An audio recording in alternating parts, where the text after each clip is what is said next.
Musta po? Sa mga Mga followers followers ko, ko, gusto ko lang kayo batiin ngayong araw na to, October 3. Kung mapapansin nyo, medyo gumaganda na po yung pakiramdam natin. Salamat po sa prayers nyo. Bigay tayo ng health update. Bukod lang sa walang buhok, pero kung titingnan nyo, parang naging normal na yung kulay ko. Kahapon galing na ako sa check-up sa doktor ko dito. Yung Singapore doctor, si Dr. Ang Feng Tiam. Nagulat siya na normal na yung test ko lahat. Yung kidneys ko, normal na. Liver ko, normal na. Wala na paninilaw, wala na lahat. Wala na natitirang problema.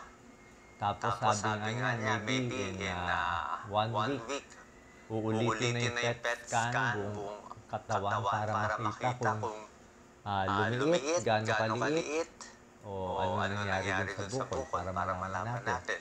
Pero kung makikita nyo, gumanda na yung kulay natin.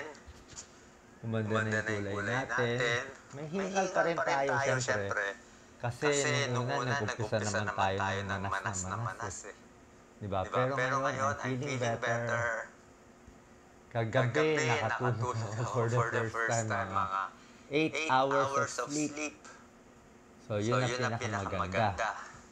Tsaka ngayon, kaya ko na kumain ng marami. Kaya ko na kumain ng ampalaya, kangkong, pero kailangan ko karne. Ang turo pala, pag cancer patients pala, hindi nyo dapat dinadiet. Mali palang gawa natin.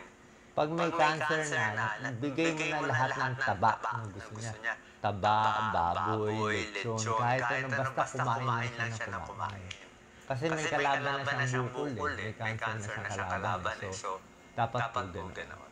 So, basically, salamat po. Salamat sa mga